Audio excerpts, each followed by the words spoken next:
Welcome to Three Voices, One Crime, where myself, Madison, Bryce, and Ari dig into the crimes you think you know and the ones you definitely don't.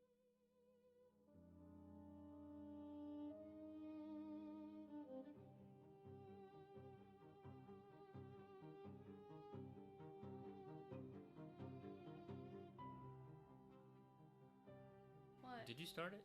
Yeah. Dang! All right. Let's go. So, our characters, well, not characters, our victim and assailant. So, we've got Shele Danishefsky, and then we've got Bonehead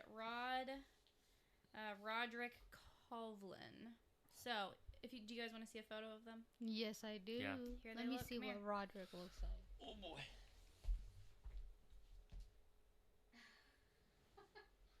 He looks exactly like A you rod? imagine. Waiting for Wall Street, Mo. He's a rod. Oh, God. The is. wife say is his last really name for me again. pretty. She is really Say his last name for me again. Covlin? Covlin. Coughlin, got it. Okay, so all this takes place in 2009. I know, you guys, how old were you? Bro, I was 9 years old. 9 years old. How old were you? Oh, I was like 3. This ain't gonna age well. I was 2 or 3. I was 14 when this happened. That's so, crazy. New Year's Eve of 2009. Okay. Night for endings, for leaving behind the old and stepping into the new. So, party hard. unfortunately, New Year's for Eve. one woman in Manhattan, there would not be a new beginning. Her name was You talking New Shele. York? Yep. Yeah. Manhattan. There's not more than one Manhattan, is there? No, I don't think so. Oof. Do I Might need be. to get you a map? Preferably, yeah. I have a question. Is India in Asia, sir? No, we can't do this right now. We gotta continue on. We can't. I'm just India asking. and Asia. Stop. Okay. You don't know either. You can't judge me. You need a map? India is 100% in Asia. Oh, you do know. Dang. Continue on. Oh my god. Okay, so Shele Danishefsky Covlin, she was 47, high-powered private wealth advisor, mother of 2. She was a devout Orthodox Jewish family, a part of an Orthodox Jewish family. So, early morning, New Year's Eve, her daughter found her face down in a bathtub in the Upper West Side apartment she shared with her family. The door of the medicine cabinet was nearly ripped off its hinges. The tub stained with blood. But the death was ruled an accident.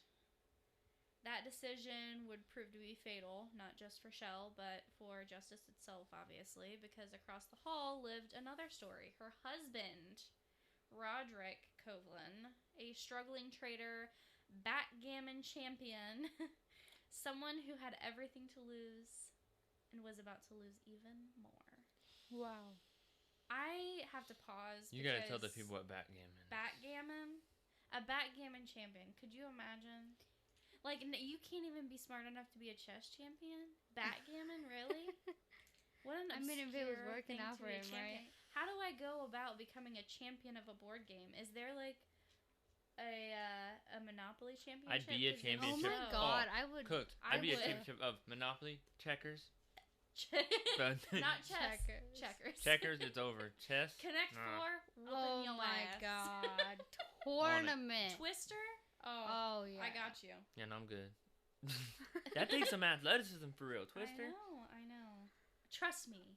The champion would know. I know. So, Okay, I'll stand back. this is the story of how one man turned the place his wife should have been safest into a crime scene. And obviously tried to get away with it. So, I hope he did not get away with it. let's rewind. Before the bathtub, before the crime scene. So, Shele Danishefsky, she was raised in a close-knit, upper-middle-class Orthodox Jewish family in New York. It was clear she was, great in school. She had a lot of community ties. She was very traditional with her family, especially with her Orthodox Jewish heritage. She had carved out a place for herself in finance, specifically private wealth management. So wealth that measured in the millions. Wow. And clients who entrusted her with those millions, they, trusted her with their investments. So she was pretty well off. She was making a killing. Well, yeah. I mean, you would have to, I would That's say. millions? Yeah. In the millions. Millions. He was in the trade zone. He was failing, so he's probably salty. Well, So, I mean... No cap. She married Rod in the late 1990s. I don't you know guys why hadn't she been would born do yet, okay? Good for me. The 90s was a good time to miss. I was there. There was all Syracuse roaming around in the 90s, okay? You didn't want to be here anyway. So they actually met at a Jewish singles event. Oh my god. One sister recalled Shele calling and saying, "I met a guy, a really nice guy." So, apparently at this singles event, he seemed like everything she wanted. Charismatic, active, social, although Badminton active. champion. Not badminton, backgammon. I don't know how active or like athletic you would be if you're like playing board games. I don't And know. you're maybe he was like a champion. gym bro outside of the Maybe. board games. Hey, don't question champ. I don't. Okay, guys. From the picture I've just seen of him, I don't know where the. I don't know someone who prides themselves on being a backgammon champion doesn't scream super sporty Little athletic. Bachelor. Yeah. Oh Jesus. Okay. So Rod's background, a lot different. He is a day trader, but he was not doing so hot in that scene. He had co-founded the U.S. Backgammon Federation. Expect nothing less from a champ. So he played high stakes. He toured. He even studied Taekwondo. Well, that's. Oh, good. he was There we athletic go. then. There we go. He Well, was that- putting the beat down on these people. Yeah. There so we go. he wasn't the successful husband that Shele's image required, though. Shitbag. Because, I mean, if she's working in this high-powered financial industry and he's a day trader and is not doing very well. He's a brokey. He a broke boy. Damn. So, Broke boy. over time, friends of Shele began to notice cracks in their marriage. Ross reminds me of Ross from Friends. Oh, I love really? you. I was gonna say. I know. He kind of sounds like him. Insecure. I know. Ooh, So, you don't do Ross like that. I do. Okay, stop. I've it. actually You're never making me seen feel Friends. bad. I No love cap. Ross. I've never seen Friends, so it doesn't matter. You live a sad life. So, Rod was missing deadlines. He was lounging around instead of working. His backgammon became his escape. So he was playing for hours a day, which, okay. It's a baller like that. And Shele had to pick up the slack for that. So she was supporting the home, the kids, and the marriage itself eventually. And he was just, I guess, growing resentful over that time. I mean, Which I can kind of, as a man, I feel like in our society, like today, they like the whole like masculinity, the provider role that men are supposed to have, with her being so like wealthy and successful in her career, I'm sure would probably, it doesn't exactly shock me that doesn't it make him would feel good, probably. groom resentment towards her. And especially if he's like. Especially what that gets in inner circles of like probably his friends or like, oh, you gotta do his Oh, badminton yeah. friends when they're talking about the championship and they're playing, and he's like, you. I'm sorry. You I'm do trying nothing. To imagine that, and they're sitting there shit talking their wives at their backgammon competition. And they're like, Oh my god, that's so embarrassing. that's right. Imagine. I mean, Bryce.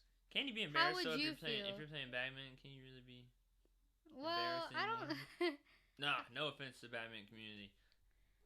It's backgammon. See, You can't. I don't How know what's would you going feel on. if your wife earned more than you? Well, you know what? Women power. I'm on that. See? Hey, Very I secure. listen. I love being a breadwinner. So, Yeah, if it makes money, it makes sense.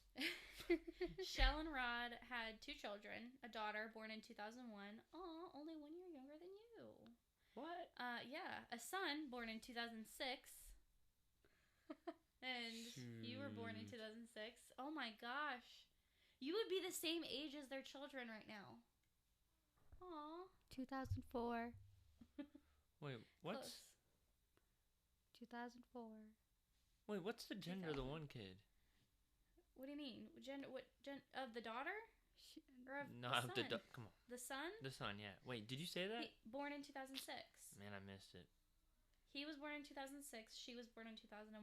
We're not cutting that out. What's Please their names? keep that What's in. their names? Hold on. I don't... Besides the point. So the marriage it produced joy, but there was also a lot of stuff happening. They had actually lost a set of twins before their son had arrived. Oh. Ouch. Yeah. That's not good. Oh no. Yeah. So by 2008, 2009, tension was super high. Shele had filed for divorce, and she was seeking full custody of the children. I'm sure at the time because Dad wasn't doing too hot. She also sought a protection order, and she was clear about it. She said, I can't wait any longer. You know, this has to happen now. If she got a protection order, I feel like it would be... There must be something that he had done, right? Yeah.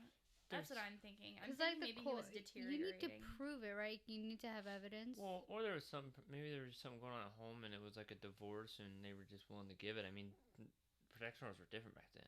Yeah, I mean, that's just... maybe. So, meanwhile, Rod had moved across the hall of the apartment complex. Okay. He moved across the hall. So we had a Her protection apartment order. and his He apartment just shared wants the same floor. He's probably trying to get her back. In a luxury Upper West Side building. Oh, so he definitely had money. See, that's what I'm saying. A What do luxury you mean uptown he was- Manhattan. How did he not have money? How is That's he what struggling? PCA I don't know. Unless, he stole half her money from the divorce. Stole her money and assets. He got them. So, basically, choosing to live across the hall, he, was close in proximity, always there. There's also reports of him putting security footage and cameras around the area. So, I would say that's pretty intimidating, but that's just me, I guess. Yeah, it's one of those things. It's weird. So, Shele had scheduled a meeting with her lawyer on January 1st of 2010. She had been talking with friends and family about removing Rod from her will and any access to her assets, which, I mean, I guess kind of makes a lot of sense if she's really trying to cut him out of her life. Happy New Year, because it was on the 1st, right? Yeah, so she had her meeting on January 1st. That evening, before New Year's Eve, she had went to get a keratin hair straightening treatment.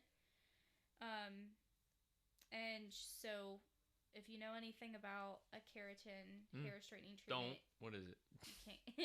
You can't get your hair wet. Yeah. So obviously, No shower tonight. her friends knew she was going to get her hair done. She was not planning on taking a bath anytime soon because of the fact that she was getting her hair done. Then obviously, the next night was the night that everything changed. So, early morning, December 31st, 2009. Daughter knocks on the mother's door and no one answers. So she goes in and she finds her mother's body in the bathtub, face down. Oh my God. Water tinted with red. The medicine cabinet door has been nearly torn off its hinges. The lights are on. Screams. Sus. Very sus. Rod claims he heard his daughter scream. He burst in, pulled his wife out of the tub, began CPR, and called 911. What a dickhead. But according to police later, he was not wet when he claimed he had pulled her out of the tub. And Shele's body had signs inconsistent with drowning. So there was bruising, especially around the lips and around the right hand. Her family chose not to require an autopsy quick off due to her being an Orthodox Jewish. And that's a part of their laws, which counsels swift burial and delaying autopsy where possible. So, the medical examiner accepted the death as undetermined, and the case was closed as an accidental death by fall/drowning. Wow. All because they didn't want to do an autopsy. Crazy, though. Family never believed that it was an accident. You know what? I wouldn't either, because what do you mean? Well, especially if if he's not wet, like, and there's all this marital stuff happening, like, that, it's not adding up. It's just not. If he's claiming he did CPR and her body was in the water, she was in the tub, so how would he said that she had dragged her out of the bathtub. The 9-year-old? No, the dad. Oh. Rod. So, over the next few weeks after all of this goes down, family is pushing for further investigation because they're obviously not comfortable with her death being ruled as an accident. They hired a private investigator, and with that private investigator, they also looked at photo evidence, building surveillance. They reviewed Rod's behavior, and then the timing of her death is obviously super suspicious because of that will change that was planned to happen on January 1st of 2010. So after they started looking further and further and further into things, they realized, okay, Rod's mounting debt. He's got shit ton of debt. Jesus. He's being cut off by Shele. Shele is, no longer going to have him in the will, no longer financially sustain him. Moving across the hall, and then the protection order. All of these things are adding up to paint a picture. And Badminton Championship don't pay well. Bad game. I'm gonna keep correcting you. So they were constantly asking the question, why would a successful woman about to meet with her lawyer bathe that night with her hair just getting done? And if it were just a simple bath, why is there a broken cabinet door? What is going on? Why did they automatically assume an accident rather than something else? Especially with there being evidence of bruising. That's crazy. Yeah, that's weird. That's weird behavior. I have no idea. That's crazy. So, again, after private investigator is digging into things and they're starting to gather, all of this evidence on Rod and his debt and, all of these extenuating circumstances, they petitioned in March of 2010 to have the body exhumed. So forensic pathologists found key evidence on the body. So her hyoid bone was fractured, which is in the neck. It's a strong sign of strangulation. Is that on both sides of the neck? So the hyoid bone is a bone that is right here. Under the chin. It's like right here where your esophagus is. Oh, it's right here. That's rough. I mean, I get it, because if you're choking somebody, you'd be like this. Yeah. So it's like a horseshoe-shaped bone located in the anterior neck. It helps with swallowing speech. It supports the tongue. So yeah, we like that. That's in line with choking for sure. We like to have it. We do like to have it. We do not like to be broke. No, not the I mean, the fact that it supports, that's kind of crazy. Yeah. It makes sense, though, in the for signs of strangulation. Yeah. There were also hemorrhagic signs in neck muscle tissue. So there was, like, bruising and swelling in the neck muscles. There was no water in her lungs. So she didn't drown. Yeah, she didn't drown. There was, like, by the time she was submerged, she was already dead. Jesus. There were bruises on her forearms and on her right hand, which is, I guess, inconsistent with the fall, the way that the body was placed. There was also a forensic aquatic specialist who was pointing out several staging indicators. An aquatic specialist? Yeah. That sounds like it pays well. Yeah. That sounds like it pays well. He's a real good swimmer. Another thing to go to school for. So the water level displacement in the tub was inconsistent with the body being in the tub. The cabinet door hinge damage was more consistent with a struggle. And there was absence of expected slip marks on the floor and the tiles of someone falling. Like they just slipped and fell. Maybe like in a so because of all of these extra facts, the case was reopened as a homicide. Wait, but like even if she did fall, like even if it was an accident, wouldn't the daughter or the son hear her fall? I mean, if you live Where in an were the apartment, kids? I don't know. And him hearing it from all the way across the Yeah, way, the that's logic is just so crazy. like Well, because I mean, if she did fall, that correlates with the daughter did hear something and show up. she but- didn't hear. No one heard So anything. like, oh, she found it the next day. Yeah, I she found it forgot. the next Oh. day. Yeah. See, that's what So I mean. no one heard anything. If she would have fallen, like, the only way that someone would have heard it is if it were like a downstairs apartment or maybe Yeah. someone directly next door to the bathroom. But like- across the hall. But if And her then kids him. were home, yeah. they should have heard her. They fall. should have heard But their. also, that makes me question because if she's getting violently murdered, And then Where the was- dad. where And here's Yeah. who wouldn't have heard that? Here's this subject too. because- The dad saying he heard the scream of the daughter from the other side, but Yeah, he he didn't said he hear heard- the screams of her being murdered on the other side of the. Well, if he would have heard it up and close. Yeah, I 'cause mean, he like, was the one dang it. murdering her. So He was just trying to sell his innocence. That Yeah, logic that's wasn't a kind good. of It wasn't a yeah, good he- logic he for was him gonna be to a superhero like that came approach in. and be like, oh, "Yeah, I heard my daughter screaming when it happened, but I didn't hear her screaming when she was Anything, being yeah. murdered." Yeah, didn't hear busted- anything Well, else. they weren't suspecting it of murder at that time. It Yeah. was an accident. But then again, him saying, "Oh yeah, I did CPR on her." No, like none of his clothes are wet. He's not wet. I wonder if there was any evidence of CPR being done. Yeah. that would have probably shown up in the. Yeah, because Yeah. usually when CPR is done properly, it cracks the sternum. And your ribs. Yeah. Yeah, so there would be Yeah. and probably some bruising too. So moving on, simultaneously, when the case is reopened as a homicide, search warrants were executed for Rod's devices, his computers, cell phones, printers, routers, at his New Rochelle home. Printers. Yes, yeah. We're taking all Thi- that. This was, might I remind you, this was the early 2000s, okay, or late 2010. 2009 is when the murder happened. 2010 on January 1st is when her lawyer appointment was. See, that's what I mean. And Yeah. March of 2010 is when they reopened the case as a homicide. So late 2000s, Yeah. early 2010s. Anyways, before So- we move on, shout out to New York. You guys have one. This is crazy. Manhattan. Had one what? One killer. One This killer. the one killer for New York. I'm sure they probably have Heck, more than just we one. I might know. we might I'm have gonna another. start Honestly, counting we each might have state. another killer in New York.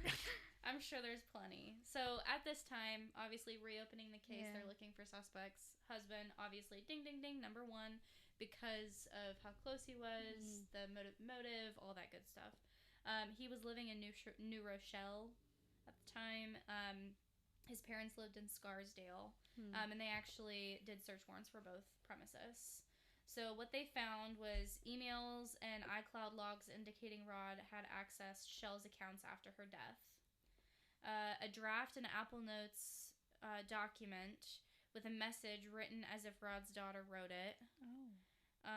And witness testimony that Rod discussed plotting to poison his own parents with rat poison, set fire to their house, code their daughter into it, gain trust fund access. So, huge thing here was the note that they found in Apple Notes that was actually written by Rod in his daughter's iPad that he was going to use to frame her as the person who ended up murdering her You mother. have to be sick. And the note said, "I lied. She didn't just slip. I got so mad I pushed her."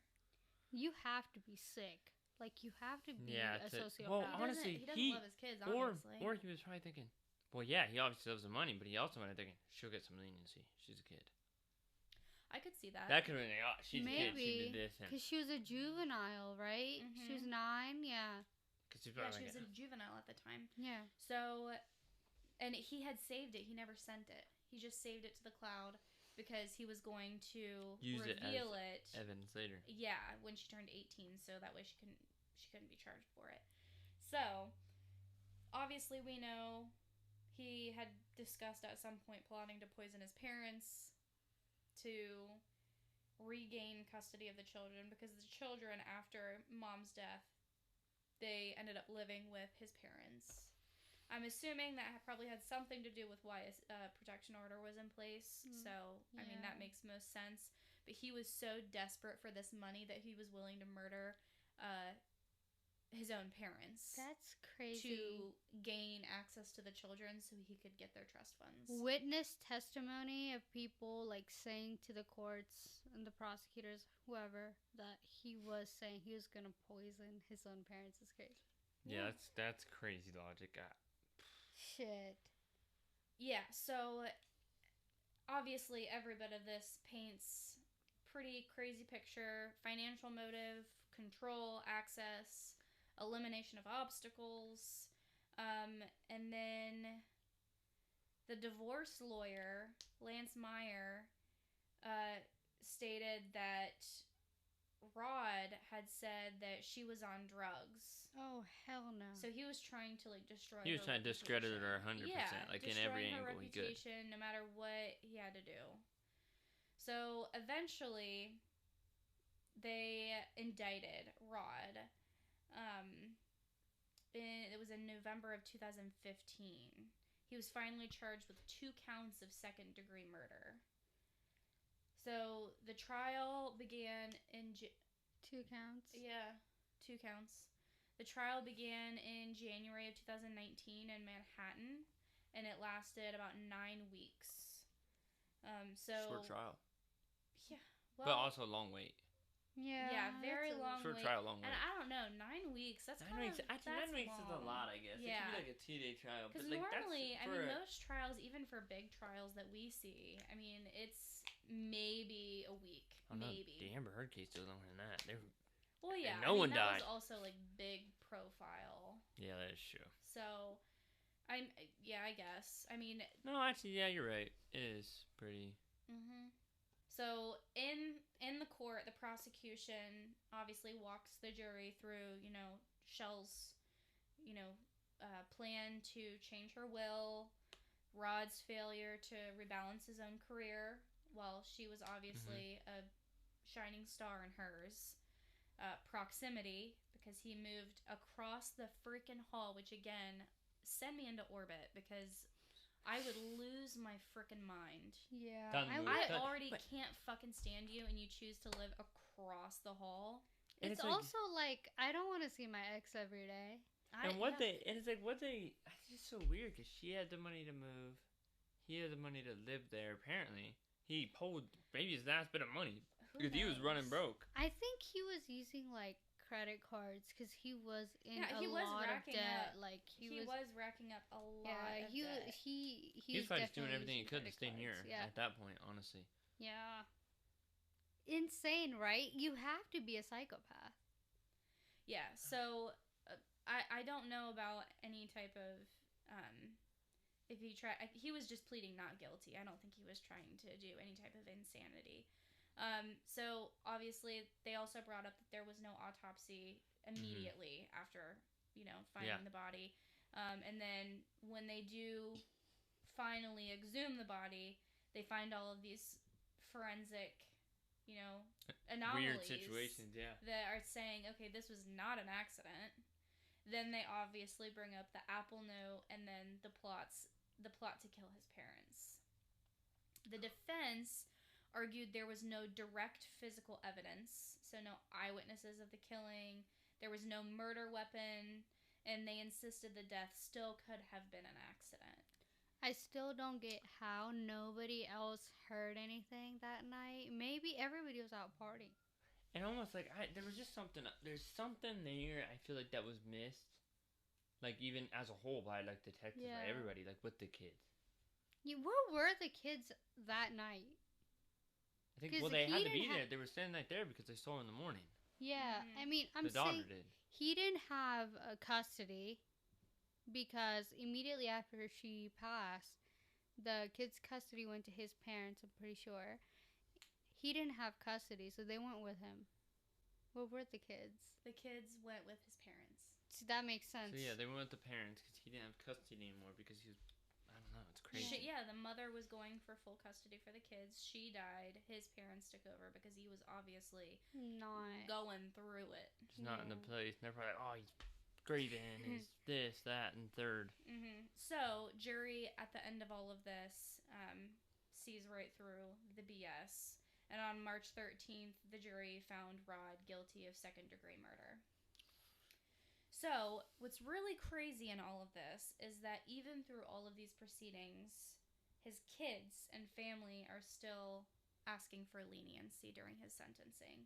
So, his son, Miles Covlin, at the time, who was 12 years old, he addressed the judge in person in court, and he said, "I lost one parent and do not want to lose a second. I'm afraid if he is given the maximum sentence, I won't have the opportunity to do things with my dad." Which I feel He like murdered at your 12, mom. he's probably not fully. I feel like he's 12. got to not be fully registering Yeah. somewhat. I think, But I feel like the daughter asking for leniency. yeah. So the daughter, at sentencing, she was 18, Anna Covlin. She was the one who found her mother's body. She had actually submitted a letter read by her paternal grandmother describing their father as one of the most caring and loving people I know and urging for a lighter sentence. He tried to frame her. Yeah, well, I mean, in a lot of these cases that you see where kids are involved and something tragic happens between the parents, you see, like, a yearning from the children that they can't wrap their head around someone that they have always seen as a caretaker for them do something horrible or be horrible. And that makes sense. And it's like the thing of, like, yeah, I don't know. It's crazy. Because, I mean, just recently we had that case where it was the mother that harassed her daughter, right? Yeah, that was a big Netflix thing. Yeah, even after all of shout that, out to Netflix for that. That was theirs. Yeah, it was on Netflix.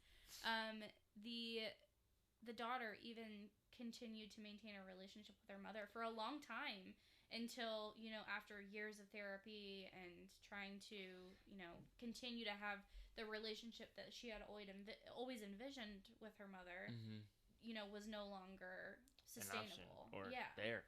Yeah. So I feel like this is probably where the kids are at now. Like, this is just fresh, and they're still trying. And I think at the beginning of it being fresh, they're probably, well, I mean, how many years later did the trial happen? 6 years later, I think. Something like that, yeah. Yeah, Trial was in 2015,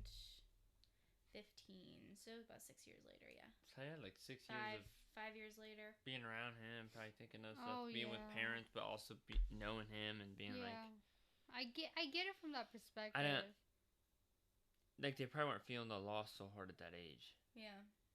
Which is kind of a weird thing to say. They probably felt it, but like, I mean, like, I couldn't imagine going through a change like that at that age. You would try to grasp onto any level of normalcy you could. I feel like if I knew, I just lost my mom. If I lose my dad too, then what? I feel like if that happened at 6, for example, I'd be more likely to be like, oh, okay, well, like, I'm not really processing my feelings the same night young. I'm probably going to understand that. But when I'm 18, I'm going to be like, dude, you just killed my mom. Like, I'm never talking to you again, Listen, the scales. Imagine seeing your little brother, like, trying to emotionally cope. Like, it's so easy from an outside perspective to say, oh, well, that he did this, so they should hate him.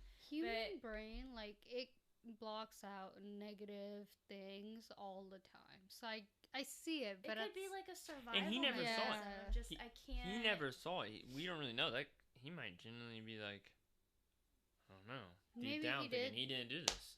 I don't know. The son didn't see it, right? No one saw it. Well, the son didn't see the body though, right? I'm sure he did at some point. I'm sure maybe at the funeral because they buried her. Yeah. Yeah, but I mean, I don't know if like the raw like. Oh no, I think it was in only the bathroom and No, but I just think that when you're that close, like when you have a parent, it's hard to imagine that your parent would ever do something like that, and to try to come to terms with that and draw such a hard line is nearly impossible. Yeah. And I'm sure, especially when you're so young. Yeah, like, definitely. Now, I'm sure if my mom gunned somebody down in the middle of Easton, I would probably be like, what the fuck? We can't be friends anymore. Exactly. We can't hang out no more. Return your Christmas gift because you've just gone off the deep We end. can't be friends anymore. But at 9 years old, I mean, I feel like you're not scary. processing. You're not Yeah. processing at 9. Yeah, I You feel like can you're. see the that's most what I'm saying. gruesome I feel like you're thing. 100% not, but then like, yeah, that's tough. It's a Tough. like we wouldn't understand what they're going through in their head. I feel like you could never really get it unless you're in it. Yeah. Type Yeah. deal. So all in all, at the end of all this, he picks up 25 years to life Well, in prison. Dang, good Good. for him. Yeah. good. So he did file an appeal in May of 2022, and the appellate division ended up upholding the conviction. So Good. Also his good appeal for did him. not go through. Also good for him. So here is the important thing, the important stuff about this case. It offers, a cautionary tale. Faith and culture and the religious burial aspect, the conflict that creates, that their family knew in their heart of hearts that this was a murder, but they were so steadfast in their conviction for their Orthodox Jewish religion that they allowed that to, impede.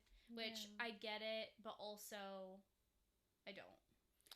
I feel like if I, coming from like a different religion, right? Mm-hmm. I feel like if I had such like conviction, right?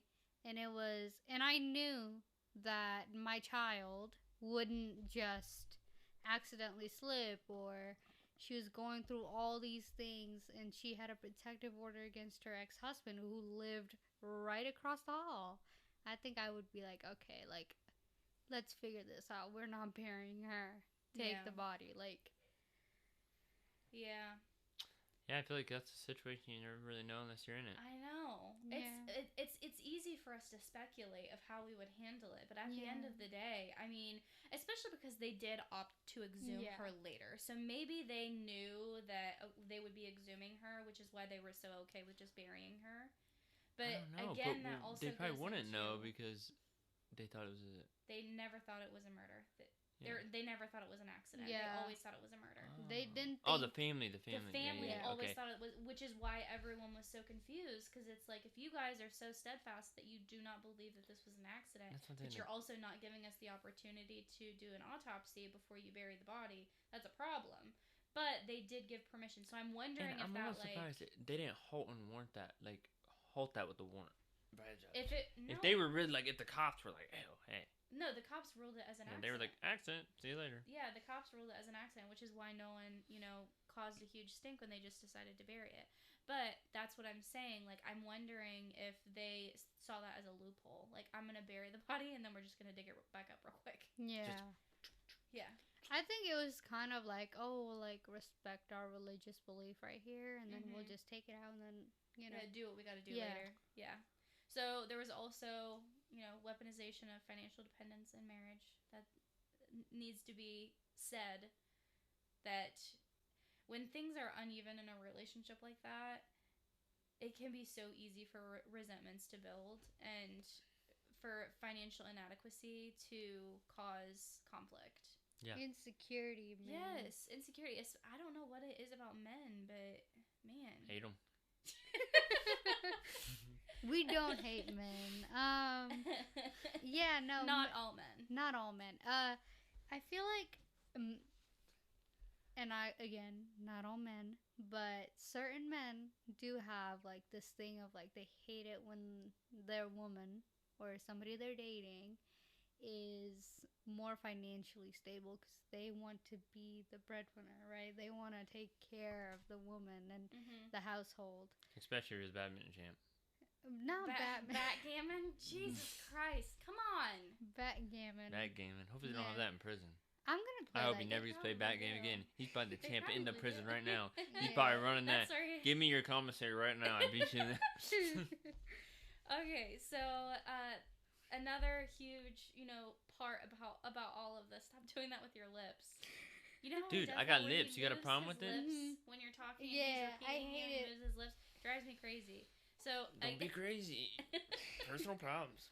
So the way the circumstantial evidence can build the most compelling truth. So even if, you do not have a witness, a murder weapon, a fingerprint, the bloody boot print. You don't have that.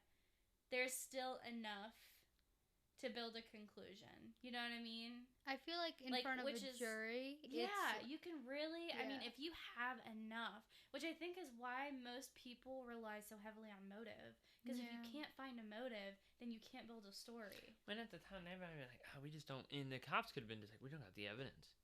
Yeah. We just don't have it. It's just not here. I mean, despite what you think, I feel like if you're a cop, you got to be like, I got this evidence. I've got this evidence in the bag. Like, I suspect he did this. This is weird. He's on the other side of the hall. This is weird, but the evidence just isn't there. Well, and then they want to get rid of the body, and then there's this. So it's like, okay, well. Mm-hmm. I mean, the cabinet door was off its hinges. she Obviously, fell and she hit it really hard. There was a sign of like a struggle or like a fight. I don't know. Even if I fall, it would be a tough sell to try to convince somebody. I was thinking that meme like, I hope I don't fall. Have you ever seen that? Yeah. I hope I don't fall. Yeah. Yeah. Rough. So another huge thing that that was in this case was the fact that the children were weaponized. The kids were used as a way to get away with it, which is really I'm just glad that the kids went with his parents, because if he is the type of person that is willing to put his children at risk like that, even in just a legal sense, not like taking them out to swim with no life jackets on or some shit. I mean, like, ambitious. I mean, that's like taking your kid's social security card and opening credit cards when they're babies. What's wrong with that? I'm just saying. I'm just joking. There's so much wrong with that. I can't be your friend anymore. Dang, bro. Unfriended. So, Shele unfortunately lost her life in her own freaking apartment where her husband lived across the hall. You know what, though? In her defense, if I had kids with somebody and then they moved... Okay, let's ignore the protective order. Yeah. Let's ignore that. Having him live across the hall would be pretty convenient, I would say. I mean, if he knocked on the door and he's like, hey, let's talk, and then you're like, well, okay, come in. Because there was no forced entry. Yeah. She let him in. Mm-hmm. So, audience, ask yourselves, how many accidents are really accidents? And who's telling the truth in these scenarios? Do we always just assume, the most likely thing that we see would be the cause of death, or not? Dang, my overthinking brain cannot. That is true. I'll be thinking about this for a while. Yeah. Yeah. So, Shele, brilliant, kind, determined to protect her children, obviously. And the family worked really hard to make sure that it didn't end with just that tragedy. They asked more questions, fought, until they got the verdict that they wanted. For Rod, well, what a loser. He was exposed as, a manipulator, an evil person, diabolical. And in the end, he's exactly where he needs to be. It was planned, executed, and staged, and the evidence spoke to that. So, burn in hell, brother. Badminton champion, There's a special place in hell. There is, especially when you use your kids, dude. Right? Like, I will never say that domestic violence is okay. It's never okay in any circumstance. But if you're gonna do it, like, let's not traumatize the kids in the process, because these are just little babies. Right? I mean, domestic violence in general, like you said, not okay in any circumstances. Right? Ever. But if you're using your kids as a pawn in that game, that's a special place. There's a special place in hell. It's fucked. It really is. Well, thanks for listening, guys.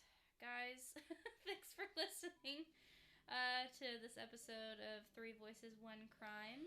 Full source list and links are available in the show notes. If you found value in this episode, please subscribe, leave us a review, share. Until next time, stay curious, stay critical, and seek the truth. Peace.